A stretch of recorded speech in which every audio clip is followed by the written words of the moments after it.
¿Qué tal? Buenas tardes. Bueno, primero que nada quería agradecer la invitación a Adriana Boria, a Marcelo Casarín,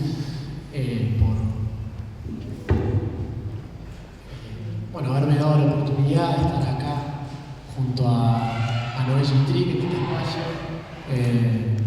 tener, digamos, el privilegio de tener esta conversación con quien es en realidad, voy a hacer una picardía que me va más a ayudar, quien es el protagonista, a quien han venido a escuchar. Yo en todo caso voy a oficiar de un interlocutor que tiene el privilegio de guiar, si es que eso va a ser posible, el diálogo que vamos a entablar con Noé. A propósito de esta articulación que un poco anuda la clase, el encuentro de hoy, podemos llamarla, entre cultura, universidad y literatura, en el pensamiento de Héctor Schmuckler, y que yo pensé se podría, digamos, cuando yo empecé a pensar este encuentro, cuando me hizo Marcelo Casarín la invitación, me di cuenta que había como tres figuras que rondaban ahí, que me orientaban un poco hacia donde yo quería dirigir este diálogo, circunscribir un poco este diálogo. La primera figura vino del propio Marcelo, porque cuando él me hace la invitación un par de semanas atrás, una invitación que a mí me sorprendió, yo la consideré inesperada, porque siendo una suerte de homenaje a este espacio también, yo soy una persona que no frecuentó a Héctor Schmuckler, lo vi apenas 3 o 4 veces en contextos de los cuales él daba alguna conferencia y no llegué a ni siquiera poder entablar un diálogo con él. Y en ese sentido, en un primer momento me pareció un poco inesperada la invitación, a lo que contestó Marcelo con la idea de que yo podía ser un interlocutor que genere un buen espacio de diálogo por mi condición, dijo él citando un concepto de Jacques Lacan, de éxtimo. Un poco por pertenecer al campo del cual se comparten ciertos problemas, ciertas inquietudes, ciertas reflexiones, pero a su vez por una cuestión generacional y de mala fortuna también, porque digamos, hubo años en los cuales compartí el mismo espacio en los cuales circulaba Héctor Schmuckler, no pude generar una relación más mancomunada, más de comunión con él. Y esta metáfora un poco topológica del éxtimo entre afuera y adentro, me di cuenta después que era mucho más seria de lo que yo creía cuando empecé a pensar esta conversación con Noé, por varios motivos. Voy a tratar de ser breve y nombrar solo 2 cuestiones. La primera es que por la relación que tenía con Rayuela y Noé Gittric me implicó volver a Rayuela, una novela que yo había leído, fue una novela de iniciación con muchas personas de mi generación, y a la cual no había vuelto. Y ese retorno a Rayuela fue como una experiencia un poco éxtima, yo la llamaría incluso ominosa, porque me resultaba como absolutamente extraña esa novela. Creo que está teniendo una experiencia que yo había escuchado en muchas personas de mi generación, incluso en personas de generaciones anteriores, como Martín Prieto, de los cuales se produce una especie de divorcio, decisión de uno mismo entre ese que leyó Rayuela y fue conmovido y el que ahora lo leía y no podía encontrarse en ese lugar, en contra un poco de la experiencia que había tenido el propio Schmuckler, ¿no? Que hablaba de la perseverancia de Rayuela. Y por otro lado, porque pensar esta conversación me llevó a leer un relato autobiográfico de Noé Gittric, que se llama El río de las terrenas atadas, ¿cierto? Porque es un relato en el cual él cuenta lo que podríamos llamar el periodo Córdoba, que es el momento en el cual Noé comparte la cátedra de literatura argentina con Héctor Schmuckler.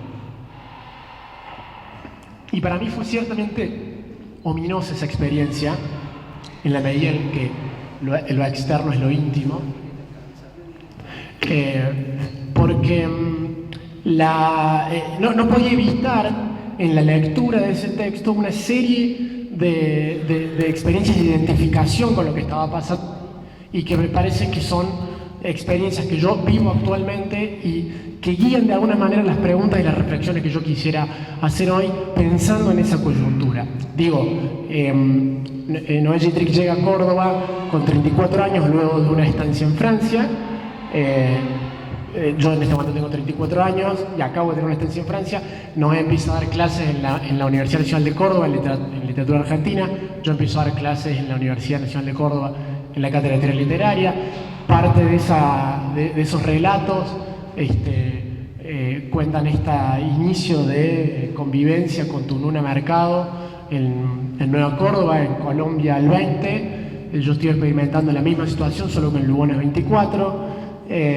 Y un poco las preguntas de esta situación un poco ominosa empiezan a ser las mismas y me sitúan de alguna manera en esta posición éxtima y me llevan a pensar en esta segunda figura que yo quisiera que esté aquí presente y que es la de tener esta conversación o dirigir ciertas preguntas a Noé desde esta extimidad en una especie de articulación de pasado y presente, para usar una figura que tomo de la revista en la cual participó Héctor Schmuckler, porque creo que puedo pensar tranquilamente esa coyuntura de ese pasado, de ese periodo cordobés de Noé Gittrich que compartió con Héctor Schmuckler, para pensar la coyuntura actual, aprovechando un poco lo ominoso del asunto. Y cuando me refiero a ese periodo, y aquí viene la tercera figura, me refiero a ese periodo del pasado, lo pienso con la figura que da título al décimo primer tomo, no me acuerdo cuál es ahora, de la historia crítica de la literatura argentina que dirige Noé Gittrich, que es la irrupción de la crítica, y el cual me parece que la figura de Schmuckler es central.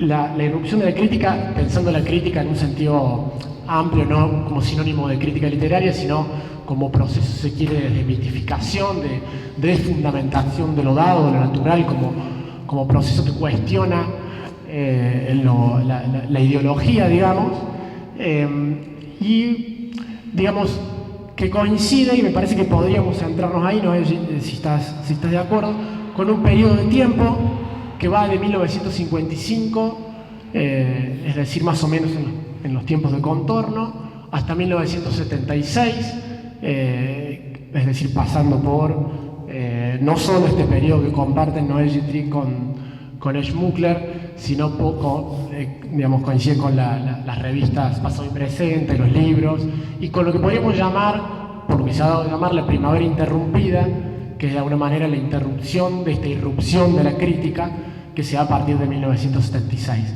Así que a partir de esta figura, en mi condición de éxtimo, tratando de articular pasado y presente y pensando esta irrupción de la crítica y el lugar que tuvo ahí Héctor Schmuckler, se me ocurría que los elementos que podríamos transitar eran, por un lado, la enseñanza de la literatura, dado que de algún modo es el acercamiento de Schmuckler con la literatura lo que también nos interesa aquí en este primer encuentro. Por otro lado, la producción de revistas como instituciones culturales propias de esa irrupción crítica, ¿sí? Y pensar específicamente aquí el caso de Pasado y Presente y de los libros, y finalmente la función del intelectual y de la crítica literaria en este marco de irrupción de la crítica. En cuanto a la enseñanza de literatura, y vuelvo a por qué esto me interpela a mí, porque de hecho uno de los motivos por los cuales primero se invitó es porque justo yo estaba trabajando en un artículo que va a salir esta semana, en el último número de la revista Recial, sobre la historia de la enseñanza de la teoría literaria en Córdoba, y por lo cual tuve que, digamos, transitar un poco cuál había sido el panorama del pensamiento sobre la literatura en Córdoba, en el cual estaba implicado evidentemente Schmuckler.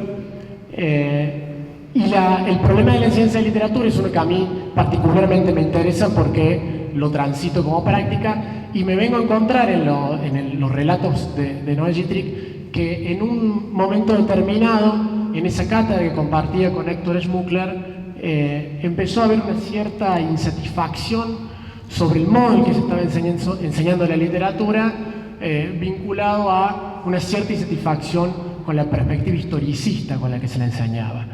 En un momento además en el que algunos años después el propio Gerard Genet en un congreso sobre enseñanza y literatura plantea cómo a partir del siglo XIX la historia había reemplazado a la retórica y era necesario venir a proponer nuevos modos de acercamiento a la literatura ante una concepción historicista que no podía, digamos, acudir a esta pretensión de la crítica como proceso de desmitificación, ¿no?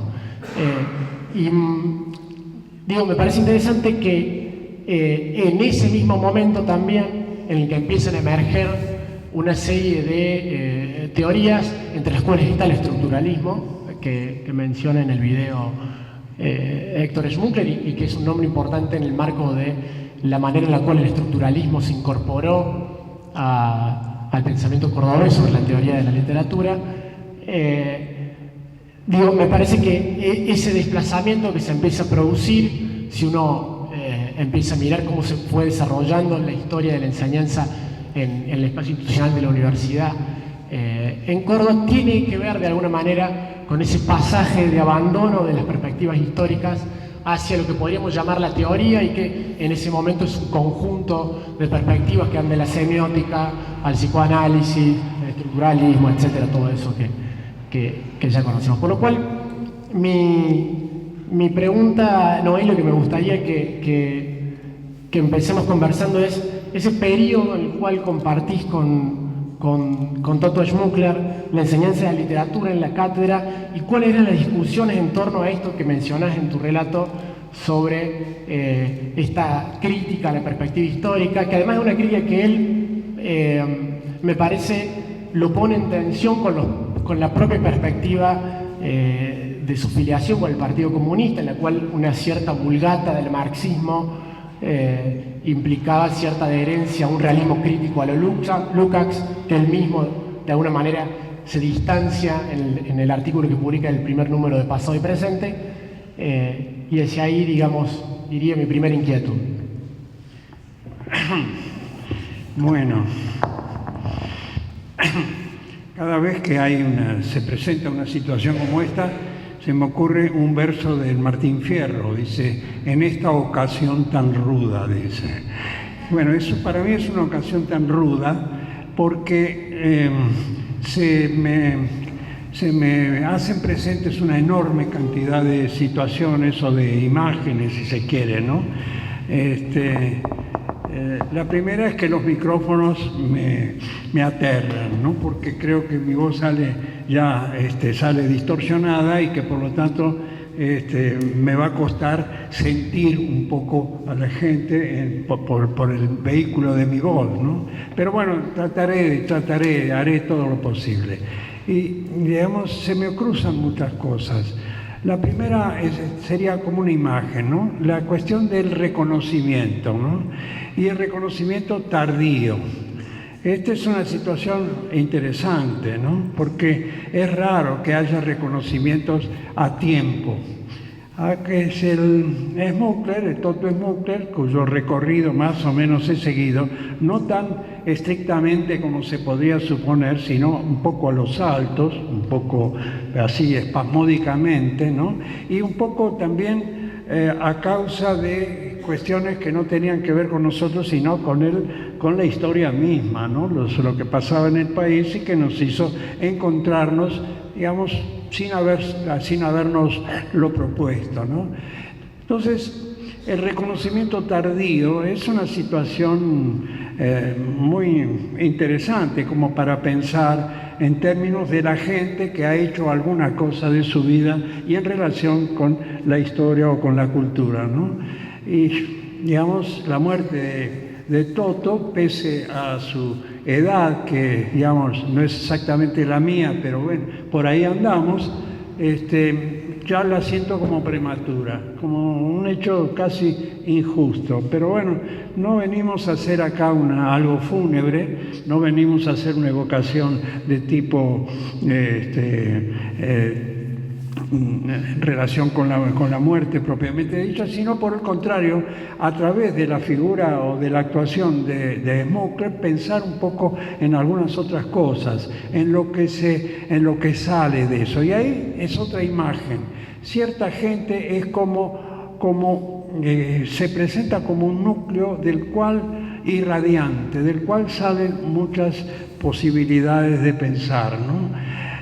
Una de ellas me interesa porque tiene que ver con mi encuentro con el propio Smokler, es Córdoba, la ciudad de Córdoba. Y se me precipitan una cantidad de imágenes que tienen que ver ya con mi propia historia. Más o menos la he contado en ese libro que menciona Nicolás, pero no es suficiente, ¿no? Quiero decir dos palabras sobre eso, ¿no? Como para empezar o para yo mismo ablandarme y poder seguir adelante y poder hacer algo que tenga algún interés, ¿no? Y la primera es que mi primer contacto con Córdoba fue en las pensiones del barrio Clínicas. En la lucha estudiantil, ahí en algún momento llegué y bueno, y ahí hay un grupo de estudiantes de medicina especialmente que tomaban mate infatigablemente, no para preparar los exámenes, que ese es un requisito, el mate para el examen, es un matrimonio siempre argentino muy consolidado, sino bueno, la lucha estudiantil y todo lo demás. Yo tengo una imagen de un recién venido, un chico que viene de Buenos Aires y que se asoma a esta gente tan combatiente, tan luchadora, y que estaba en ese refugio, porque esas pensiones del barrio Clínicas, que supongo que ya no existen, eran como castillos, como bastiones, ¿no? Pasaron años hasta que volviera a Córdoba en otra situación, ya un poco en una especie de misión política, pero también episódica, que no me hizo conocer demasiado.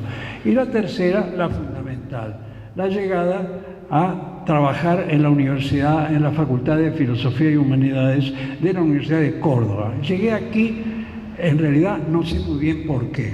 La verdad que siempre fue un enigma para mí por qué me habían invitado a ser profesor de acá. Mi currículum era tan escuálido como no se podía suponer, ¿no? Pero caí aquí, acepté el desafío, caí y lo primero que sentí porque llegué un día a la mañana temprano, fui la atmósfera transparente de la ciudad de Córdoba.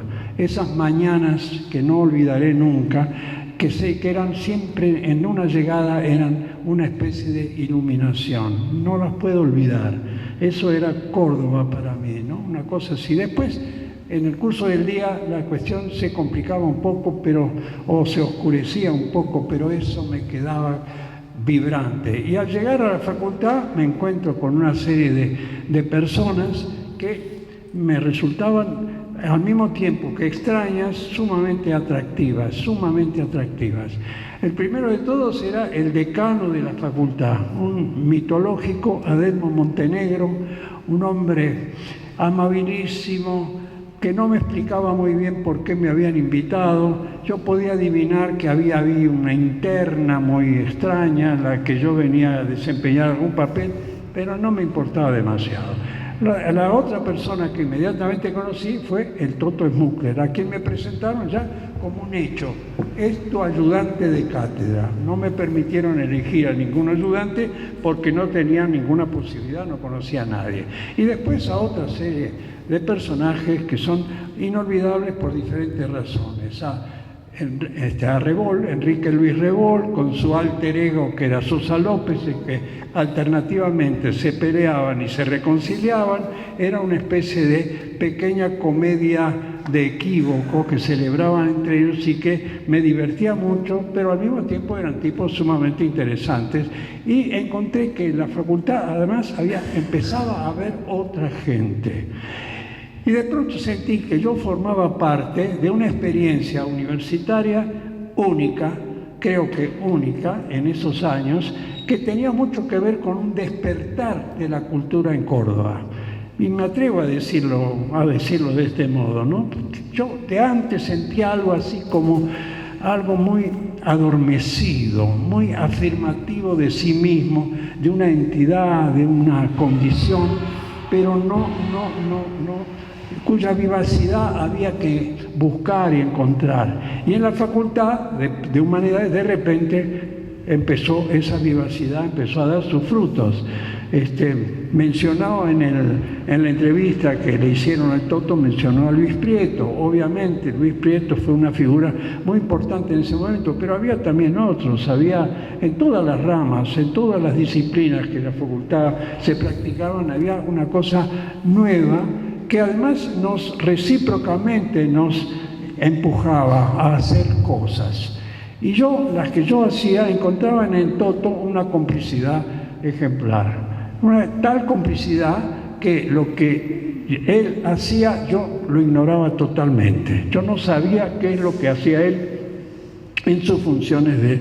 Pero al mismo tiempo la relación personal se afianzaba. Y ahí encontré a un sujeto que al mismo tiempo que era muy distendido y muy juguetón, también tenía sus compromisos, por cierto, a los que inmediatamente trató de involucrarme, como era la tentativa de la gente que en aquellos momentos militaba, para usar una palabra un poco ambigua, ¿no? Miembro de un grupo que lo llamaban una célula, que estaba integrada por 3 o 4 amigos, porque no eran mucho más que eso, pero que trataban de cooptar gente y yo era cooptable, según veía las maniobras que estaban realizando o las invitaciones de que yo era objeto. Era todo el grupo ese, era un grupo muy notable, muy interesante, aunque estaba apenas creciendo. Oscar del Barco, Aricó, el propio Smucker, y había 2 o 3 más, Paiva, gente además muy fantasiosa, con mucha imaginación, con mucho brillo. La verdad es que yo me sentía, cada día que pasaba en Córdoba, en la facultad, me sentía más integrado y mucho mejor. Y poco a poco empecé a sentir que los esquemas con que el grupo se manejaba iban siendo alterados o modificados por 2 vías. La primera porque empezaron a invocar a Gramsci como el mentor. Se estaban liberando un poco del sovietismo, digamos, con el que habían comenzado, y Gramsci los hacía pensar en otra posibilidad. Y la segunda, que me parece más importante en el caso de Toto, era la literatura.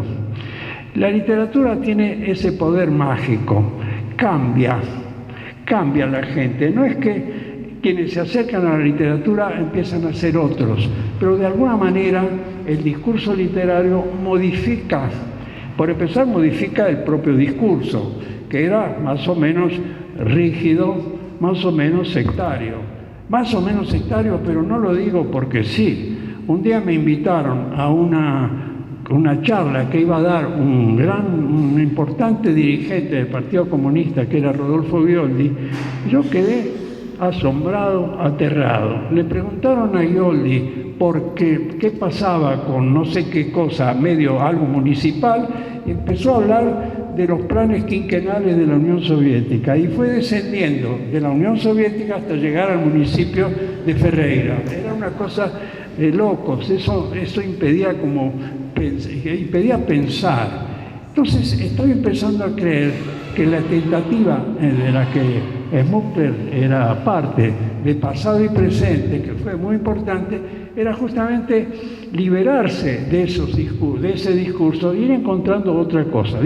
Gramsci era un primer camino en el sentido conceptual, pero la literatura era otro factor de modificación.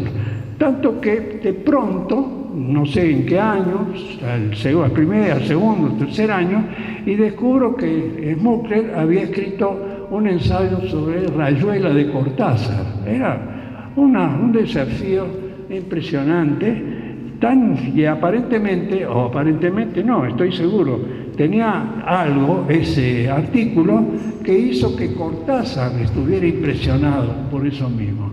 Cuando lo conocí a Cortázar, lo primero que me dijo: hay alguien que escribió en Córdoba un artículo sobre Rayuela que me pareció muy bueno, era el artículo de Smucker. Ya quedé tan halagado y sorprendido, pero con esta idea, que me parece una idea fuerte: la literatura modifica Si no modifica, eso es lo que explica la perduración de la literatura. ¿Por qué seguimos? ¿Por qué existe esta biblioteca? ¿Cuál es la fe que existe detrás de esta colección de libros y de esta empresa? Es que se piensa, aunque no se lo diga, que la literatura tiene un poder. Y ese poder es implícito, indirecto, y que actuó, en este caso en particular, y motivó en Smukler, al que estamos evocando, un espíritu de búsqueda. Un espíritu de búsqueda que le hizo, por ejemplo, pensar, cuando fue a Francia, no sé muy bien, por una beca o algo por el estilo, yo en ese momento ya nos habían echado de la facultad, de manera que nos habíamos perdido el contacto. De pronto estaba en Francia y me encontré con él, estaba siguiéndolo a Roland Barthes, nada menos. O sea que él sabía lo que podía encontrar en un maestro como Roland Barthes, que cambia también, hizo cambiar las ideas, la percepción de lo que es la palabra literaria a muchísima gente y a Smukler en particular, ¿no? Entonces, la zona de entendimiento empezó a tener otro carácter. Nicolás habla o menciona algo que recogió en alguna de mis preocupaciones acerca de lo histórico, pero no histórico en relación con la existencia de la historia y del discurso histórico, sino de la historia de la literatura como manera de enseñar literatura. Entonces empecé a sentir ahí en Córdoba, en esas clases de Córdoba, que no podía, digamos que eso era insatisfactorio, que no se llega nunca a hacer una historia de la literatura. Siempre las cosas se evaden, se escapan, etcétera, y que habría que encarar de otro modo. No sé si lo hice en ese momento en Córdoba, pero para mí fue como, esta experiencia fue como un despertar también de mis propias posibilidades de pensar. Y tenía en Smukler un eco, ¿no? Una resonancia. Sobre eso nos entendíamos muy bien y, por supuesto, completado eso con la relación casi fraternal, digamos, de amistad, de voluntad de integrarme y el propio cambio que se estaba operando en toda esa gente y la revista Pasado y Presente con lo implicaba de ruptura y de tirarse a la pileta de la incertidumbre, porque de cierta orfandad. Uno de los testimonios más claros de la gente que perteneció a partidos de esa índole es que cuando abandonan hay una sensación, una experiencia de orfandad bastante dramática y en algunos casos muy fuertemente dramática. No fue este el caso, entraron en otra dimensión. El grupo ese permaneció fiel a sí mismo y se trasladó, se desplazó en sus digamos, experiencias, en sus relaciones, se fue desplazando. Lo reencontré ya en los años 73, con una cierta simpatía, una mirada a los grupos armados, para no entrar en detalle, ¿no? Como una alternativa que seguía a una escisión en el Partido Comunista, esa tentativa que se llamó el Partido Comunista Revolucionario, algo así, ¿no? El PCR, que derivó también a zonas que no me voy a detener en ellas porque no importa para el caso, pero luego, digamos, una cierta aproximación a movimientos armados, la relación editorial con siglo XXI y la presencia de Dorfila Reinal en Buenos Aires, una empresa editorial en la que publicaron una cantidad de cosas, y luego, bueno, el exilio. Y en el exilio sí lo fui siguiendo a Smukler, al Toto, lo fui siguiendo bastante de cerca en un sentido. Vivíamos prácticamente en el mismo condominio, es decir, vivíamos muy cerquita, ¿no? Y teníamos ahí una relación muy cordial, muy afectuosa, muy afectiva, pero el escenario en el que él trabajaba era otro. Era una universidad en México que estaba empezando, la Autónoma, la Universidad Autónoma de México, y en la que estaba iniciando en los temas de comunicación, digamos, en la que se hizo maestro y experto. Es decir, la gente lo empezó a seguir en esa universidad y a armar maestrías, a armar doctorados, y bueno, y el Toto era palabra santa para muchísima gente con la que yo también después me vinculé después. Y luego, bueno, la vida, la historia nos separó, pero hubo muchas cosas en el medio, pero no quiero hablar de eso porque esa ya sería como una larga historia que nos tiene a ambos, digamos, dialécticamente en una relación. Es decir, lo que hicimos en México fue muy trascendente. Aquí me acabo de encontrar con un amigo que estuvo también, Kosakov, en México. Estábamos evocando lo que eso significó para todos nosotros, incluido lo que significó para Smukler en el desarrollo de un pensamiento que luego, digamos, fructificó al volver a la Argentina en el Centro de Estudios Avanzados como una especie de culminación, una especie de, digamos, de llegada a un determinado puerto y una certeza mucho mayor, que es la que advertí ahora en este video. Una manera de expresarse con una seguridad, con una certeza que antes yo sentía como de titubeos que me gustaban porque, digamos, me daban esta posibilidad, casi diría cálida, de encontrar a alguien que en el titubeo está buscando y que está buscando, y en ese caso de Toto, una definición ética de una relación con la realidad, una relación con la política, las relaciones humanas, etcétera, ¿no? Signada, en el caso de él, por la tragedia, no lo puedo olvidar, ¿no? Ese hecho de la muerte de su hijo, de Pablo, no es algo que, digamos, lo haya dejado incólume. Al contrario, tiene que haber vibrado en él, tiene que haber tocado en él una cantidad enorme de resonancias, o que va a haber producido cantidad enorme de resonancias que son objeto de otro tipo de análisis. Entonces, lo que da idea también de una personalidad, de un dramatismo de diversos aspectos. La verdad es que me emociona hablar de todo esto porque digamos, siempre estoy tratando de entender qué es una persona, quién es la persona con la que uno está tratando, cuáles son los elementos básicos. Y este encuentro, esta idea del dramatismo, parece como un aspecto que no desdeñaría para nada y que me parece que define también personalidades. Yo desconfío de la gente que carece de dramatismo, que no tiene, no lo quiero confundir con patetismo declarativo, no, dramatismo, es decir, la vida concebida como un conflicto respecto del cual uno se define y tiene que comprender en dónde está y dónde están los demás, ¿no? Me parece que eso es un hecho básico, fundamental. Y me doy cuenta de que no estoy hablando de temas de teoría, ni de docencia, ni de academia, ni de universidad, sino en otra dimensión. Pero bueno, es lo que puedo hacer, ¿no? Igual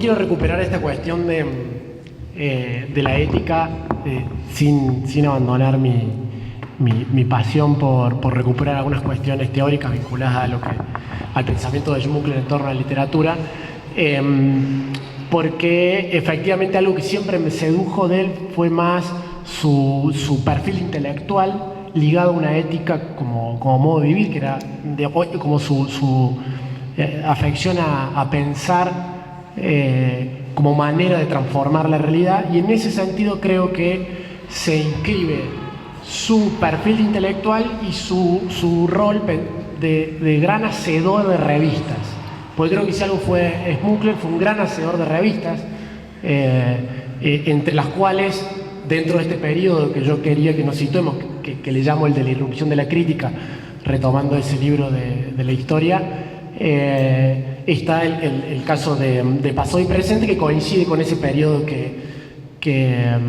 compartió con vos. Creo que en un momento empecé a tutearte, pero bueno.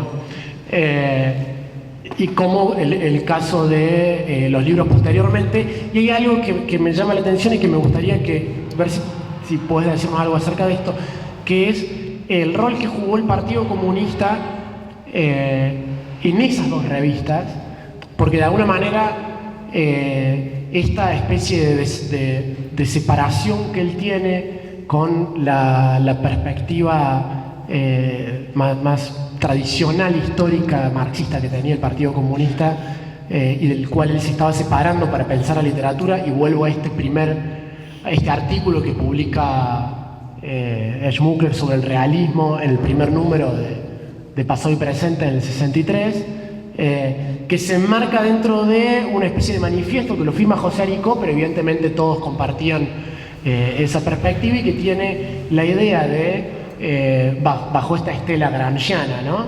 Que mencionaba recién, de pensar la literatura y la crítica particularmente como la búsqueda de estructuras reales debajo de las producciones imaginarias. Lo cual explica por qué él se interesó tanto, o bueno, lo pienso a título de hipótesis, ¿no? Pero por qué se interesó tanto por la semiología, o se vio seducido por las mitologías de Roland Barthes, que efectivamente tienden a desarrollar herramientas para avanzar en esta desmitificación. Y que digo, en ese afán que yo le veo en estos primeros artículos, dentro de Pasado y Presente, es lo que le vale de alguna manera la ruptura con el Partido Comunista, o la expulsión, porque el Partido Comunista directamente creo que lo expulsa a él del barco y a todos los que integraban Pasado y Presente, y de alguna manera vuelve a reencontrarse con los libros, porque él se va de los libros, porque los libros se estaban transformando en un aparato del Partido Comunista, ¿no? Un poco aparateado del PCR, bajo un poco el control ya de Beatriz Arlo en esa situación. Y digo, me parece que en este perfil de hacedor de revistas, lo que hay en el pensamiento de Schmuckler es este intento de trabajo, de gesto continuo de desmitificación como objetivo central de la crítica, simultáneamente a la formación de intelectuales, porque de hecho este manifiesto de Aricó, que se presenta en el primer número, dice explícitamente que Pasado y Presente se piensa también como un espacio de formación de intelectuales que vendrían a articular pensamiento y masas sociales a partir de estos gestos de desmitificación que vienen a trabajar contra la ideología. Y a mí no deja de hacerme pensar cómo este intelectual, como desmitificador, este hacedor de revistas, es difícilmente pensable en el contexto actual, en el cual, para empezar, parece que ya no existían ese tipo de revistas, o por lo menos no son de mi conocimiento ese tipo de revistas como Pasado Presente, Contornos, libros, y podríamos seguir citando, salvo punto de vista quizá, pero porque en su lugar, primero, y esto también a título de hipótesis, en su lugar parecen aparecer revistas ligadas más a este doble filo que tuvo CONICET como posibilidad de producción de conocimiento, pero a su vez como una administración de ese conocimiento bajo una cierta lógica norteamericana, en la cual ya es difícil pensar el intelectual que escribe en revistas como Pasado y Presente, porque los investigadores de CONICET estamos más bien pensando en qué lugar está indexada la revista, para que eso nos valga. Perdón. Y quería por eso volver a pensar ese rol del intelectual como Schmuckler que tuvo durante esta irrupción de la crítica de estas revistas, y a la dificultad que eso tiene para el contexto actual, en el cual el gesto para leer al Pato Donald, que es un gesto de desmitificación, es incluso cuestionado por el propio Capital. Pienso, por ejemplo, cuando a CONICET se le bastardió estas investigaciones que querían leer la niñez en Villiquen, o querían leer La raza y la nación en El Rey León, que no está muy lejos del gesto desmitificador de Paralel Pactonal, y sin embargo parece no tener lugar dentro de la coyuntura actual, digamos. La cuestión es qué es ser un intelectual de su época. Primero habría que comprender cuáles son los lineamientos principales, las fuerzas principales que definen una época. Y en segundo lugar, qué relación se establece entre el lenguaje de los intelectuales de esa época con la época, ¿no?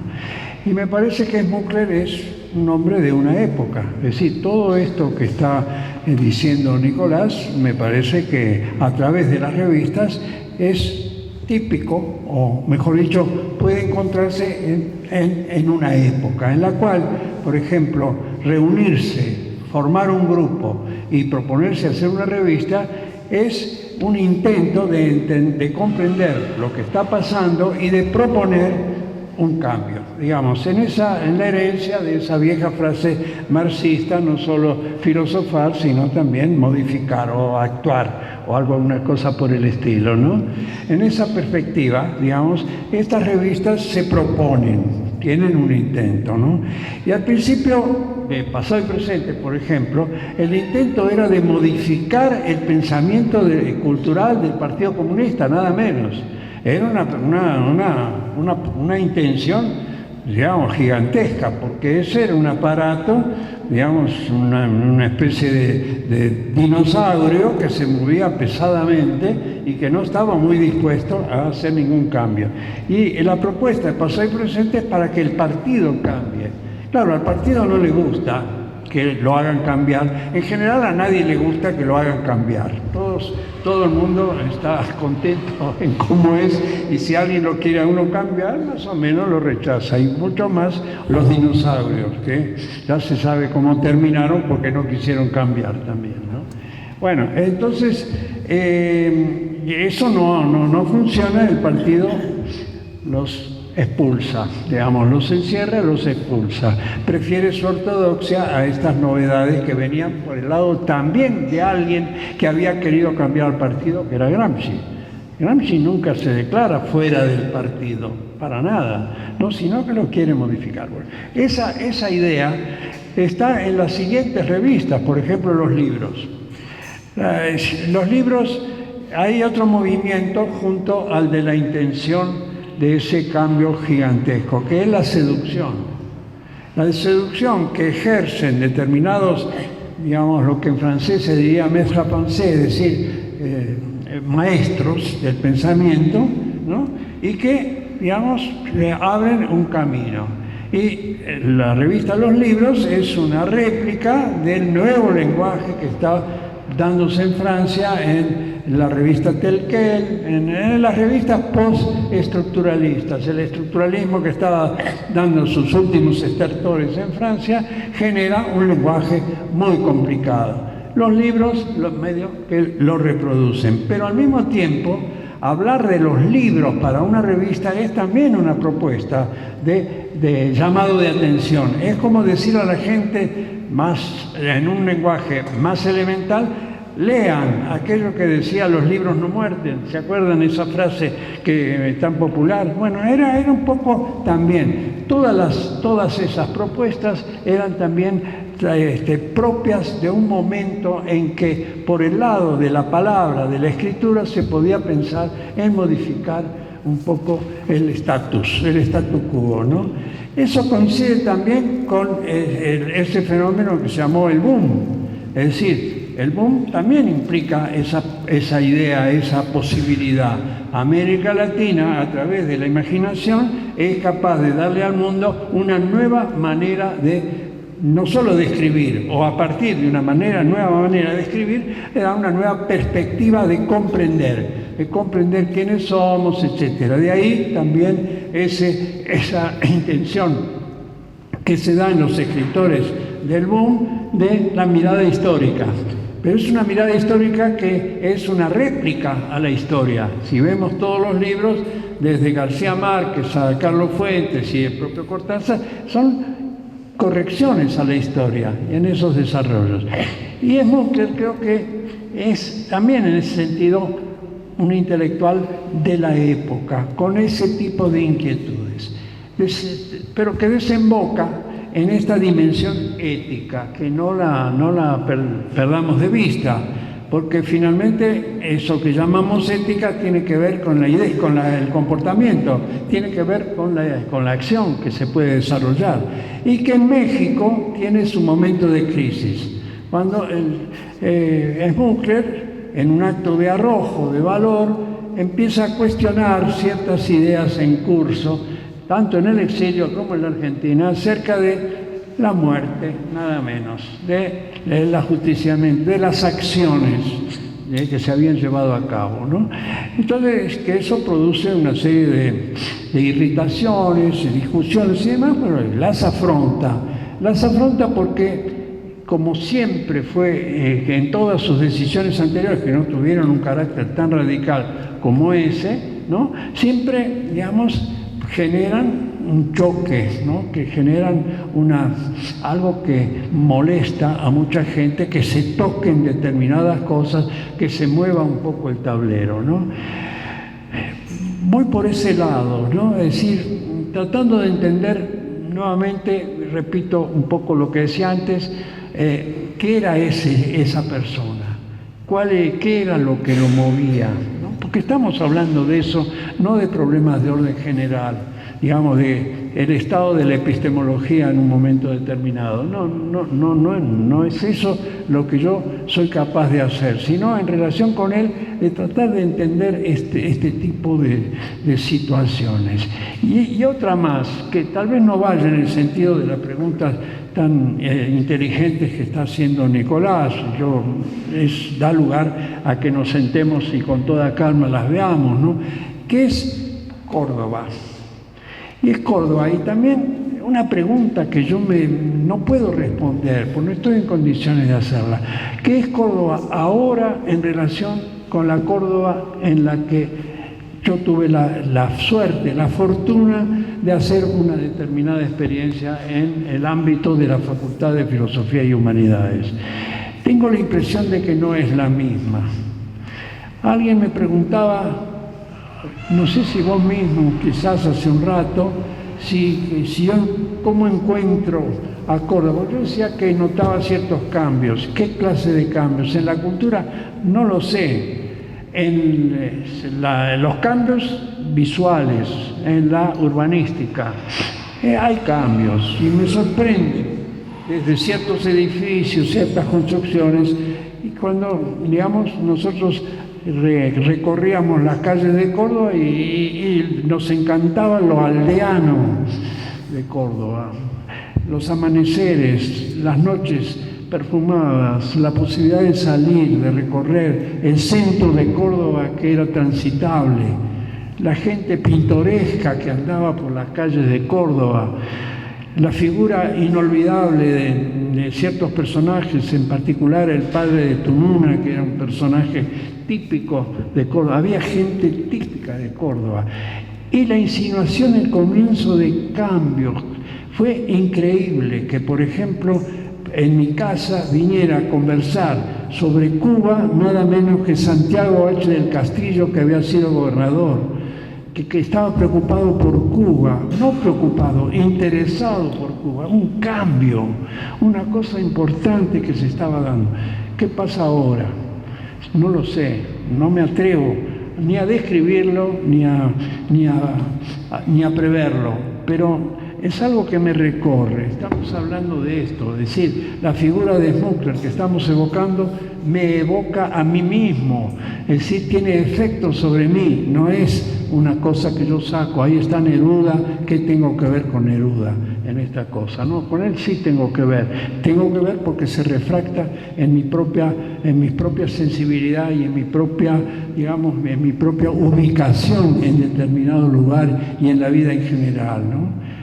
Eso quizá lo pueda transmitir a todos ustedes, porque si no, ¿qué estamos haciendo? Un homenaje no es nada, es una recuperación. la que vale. Y realmente la figura de Toto me recupera todas estas dimensiones. En este momento, confieso que no lo había pensado hasta hoy, pero por la invitación esta que tan generosamente me han hecho, todo esto se me ha puesto en movimiento. Y siento que las cosas van para ese lado, van para lo que nos pasa, tanto lo que vivimos hacia afuera como lo que hacen otras personas, lo que nos levanta, lo que nos modifica, ¿no? Bueno, y eso también se lo atribuyo a la literatura, se lo atribuyo además a la obstinación que tenemos por la literatura, al hecho de encerrarse y seguir escribiendo ese poema, ese cuento, ese ensayo, que haga que exista gente como Nicolás que tiene un brillo en los ojos porque le interesan estos temas y que realmente es una cosa, es eso, ¿no? Eso es esa cifra de la vitalidad que me parece a mí, qué sé yo, es lo que puedo sentir a propósito de un queridísimo amigo cuya ausencia lamento muchísimo, ¿no?